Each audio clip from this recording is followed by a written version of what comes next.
ដោយបងប្អូនស្វាគមន៍មកកាន់ Channel សីហាអេមថនឹងឯថ្ងៃនេះ admin នឹងលើកយកសាច់រឿងមួយយកមកសម្រាប់ចែកជូនអ្នកទាំងអស់គ្នាទស្សនាដែលសាច់រឿងនេះផងដែរគឺបាននិយាយអំពីបរិសម្នាក់ដែលគឺជាអតីតសង្គ្រាមហើយគាត់គឺពិតជាមានធម៌ពលខ្លាំងក្លាមែនតើក្រោយមកគាត់ក៏បានត្រូវគេសម្លាប់ហើយប្រលឹងរបស់គាត់ក៏បានឆ្លងពីពិភព Gavu មកកាន់ភពផែនដីហើយក៏បានចាប់កំណើតជាមួយក្មេងប្រុសម្នាក់ដែលមានឈ្មោះថាវ៉ាងភីងនឹងឯមុននឹងចូលទៅកាន់សាច់រឿងសូមអ្នកទាំងអស់គ្នាជួយចុច like និង subscribe នៅ channel របស់អ្នកមួយផងដើម្បីលើកទឹកចិត្តមកកាន់ admin ក្នុងការ upload វីដេអូចែកជូនអ្នកទាំងនេះទស្សនាជាបន្តដែលសេរីបន្តរបស់យើងគឺកាត់មកកាន់សាលាមួយកន្លែងដែលមានគ្រូម្នាក់ក៏បាននិយាយថាការចុះឈ្មោះជូឌៀនសម្រាប់ប្រឡងក្បាច់គុណត្រូវបានចាប់ផ្ដើមឡើងនៅថ្ងៃស្អែកប្រសិនបើអ្នកទាំងអស់គ្នាមានចម្ងល់ណាមួយសូមទៅពិភាក្សាជាមួយក្រុមគ្រួសាររបស់អ្នកចំនួន 2-3 ថ្ងៃសិនចុះមុននឹងអ្នកទាំងអស់គ្នាសម្រេចចិត្តចុះឈ្មោះចូលប្រឡងហើយបន្តមកលោកគ្រូម្នាក់នឹងក៏បានដើរចាក់ចេញពីទីនេះទៅតែបន្តិចក្រោយមកសេរីក៏កាត់មកកាន់ក្មេងប្រុសម្នាក់ដែលក្មេងប្រុសនេះគឺមានឈ្មោះថាវ៉ាងភីងដែលគេកំពុងតែអង្គុយអានសៀវភៅនឹងបានលន់មកថាតើការប្រឡងតេស្តអ្វីទៅហើយបន្តិចក្រោយមកគឺមានសិស្សប្រុសម្នាក់ក៏បានរត់មកកាន់វ៉ាងភីងហើយនឹងបានសួរវ៉ាងភីងថាតើពួកឯងចុះឈ្មោះហើយឬនៅហើយគេក៏បាននិយាយបន្ថែមទៀតថានេះគឺជាឱកាសតែមួយគត់របស់ពួកយើងប្រសិនបើឯងមិនចុះឈ្មោះនោះទេហើយនឹងគ្មានឱកាសម្ដងទៀតឡើយដែលបន្តិចក្រោយមកក៏មានសិស្សប្រុសម្នាក់ក៏បានតបទៅកាន់អបិនឹងថាវាគ្រាន់តែខ្ជិះខ្ជាយលុយតែប៉ុណ្ណោះហើយសិស្សប្រុសម្នាក់នឹងគឺមានឈ្មោះថា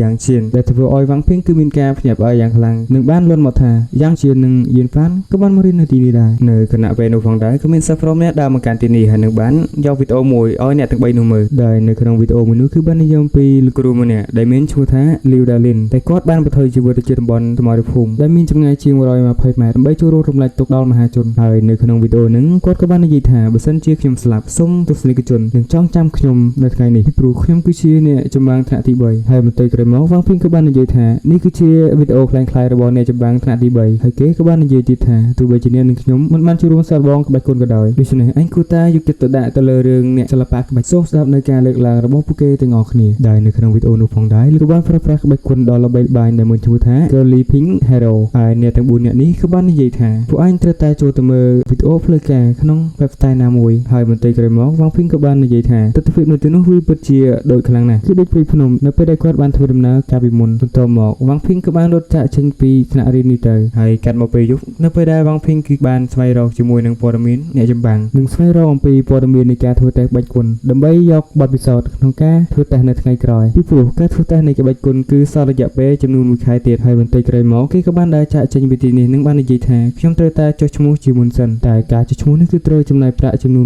10000 ហើយនឹងទិញថ្នាំគ្រាប់ដើម្បីព្យាបាលរបួសគឺ 30000 ហើយវ៉ាងភីងក៏បាននិយាយទៀតថាតើក្នុងមួយជីវិតរបស់ខ្ញុំអាចខ្លាចជាអ្នកមានទ្រព្យសម្បត្តិដោយរបៀបណាហើយបន្តមកវ៉ាងភីងក៏បានដើរចាក់ចេញពីទីនោះនិងបានជួបសេចក្តីប្រកាសមួយដែលគេនិយាយថាតើអ្នកចម្បាំងថ្ងៃទី2ចង់ចាប់អ ក្រិតជនមួយនេះដែរទេហើយបន្ថែមពីនេះទៅទៀតវ៉ាងភីងក៏បាននិយាយថាហើយយើងត្រូវប្រើប្រាស់លុយច្រើនហើយមើលទៅទើបអាចចាប់អ ក្រិតជនមួយនេះបានហើយបន្តមកគេក៏បានដើរមកកាន់បន្ទប់ជួលរបស់គេដែលស្ថិតនៅអគារជីងហូយុនបន្ទប់លេខ101តទៅពីវ៉ាងភីងក៏បានចូលបន្ទប់ហើយគេក៏បានសម្លឹងមើលតែរូបថតរបស់គេហើយក៏បាននិយាយថារឿងមួយចំនួនគឺមិនអាចផ្លាស់ប្ដូរបាននោះទេហើយខណៈពេលនោះដែរពូនស្រីរបស់វ៉ាងភីងក៏បានរត់មកទទួលវ៉ាងភីងហើយនឹងបាននិយាយថាបងប្រុសបងនៅតែមានចិត្តត្រឡប់មកវិញដែលគេក៏បានលាដៃទៅទារប្រាក់ពីវ៉ាងភីងដែលធ្វើឲ្យវ៉ាងភីងគឺពិតជាគ្រឺតនាងមែនតើហើយបន្តិចក្រោយមកអ្នកម្ដាយរបស់វ៉ាងភីងគឺបានលើកម្ហូបមកហើយគាត់ក៏បាននិយាយថាគាត់បានឲ្យប្រាក់ចំនួនម្នាក់50ហើយបានជានៅសល់តែ5យន់តែប៉ុណ្ណោះហើយខណៈពេលនោះដែរឪពុករបស់វ៉ាងភីងក៏បានចេញមកនឹងញ៉ាំអាហារជុំគ្នាហើយបន្តិចក្រោយមកសេរីកាត់មកកាន់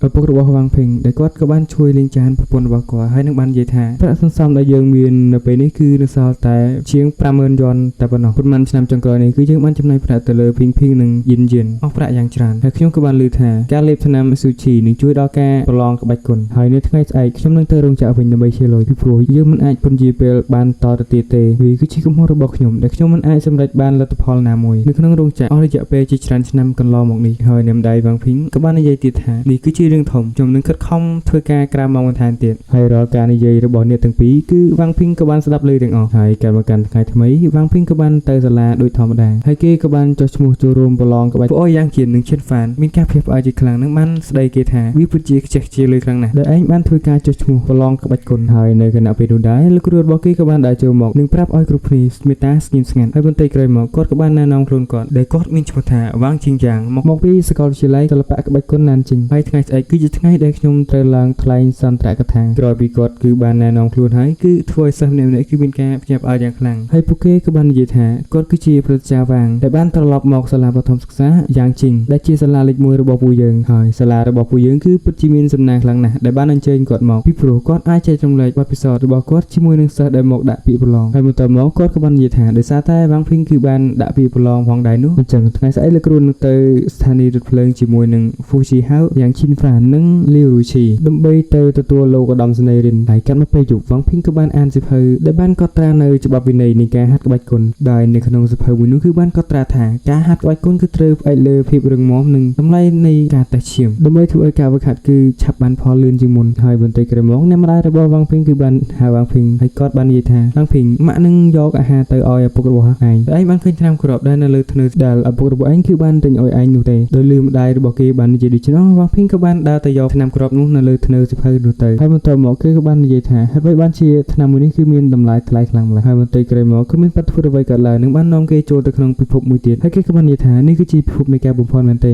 គេក៏បាននិយាយថាហេតុអ្វីបានជានៅទីនេះគឺប្រៀបដូចជាសមុទ្រនៃឈាមហើយថែមទាំងមានរូបសំណាកថ្មយក្សថែមទៀតហើយនៅទីនេះគឺជាកន្លែងណាឲ្យប្រកបអ្វីបានជាមានអព្យាឈាមប្រៀបដូចជាអណ្ដែតចេញពីរូបសំណាកថ្មដានធានតែវាចង់បង្ហាញខ្ញុំពីអ្វីនៅពេលដែលខ្ញុំបានលេបថ្នាំទាំងពីរគ្រាប់នេះហើយខ្ញុំក៏មានអារម្មណ៍ថាសិល្បៈនៃក្បាច់គុណនៅក្នុងខ្លួនខ្ញុំហាក់ដូចជាកើនឡើងទ្វេដងដូច្នេះថ្នាំគ្រាប់នេះគឺវាពិតជាមានប្រសិទ្ធភាពល្អខ្លាំងណាស់បន្តិចក្រោយមកគេក៏បានឆ្ងល់ហើយបាននិយាយថាតើអក្សរនៅខាងក្រោមបន្ទាត់នេះគឺមានន័យយ៉ាងដូចម្តេចនឹងបានយកដៃទៅចុចលើអក្សរមួយនោះហើយបន្តិចក្រោយមកក៏ធ្វើគេផ្ទុះនៅធម្មពលយ៉ាងខ្លាំងបាទអសិស្រ័យអ្នកនរគ្នា admin ក៏សូម slash សាច់រឿងតែប៉ុណ្្នឹងសិនសូមអ្នកនរគ្នារងចាំទស្សនានៅពីបន្តទៀត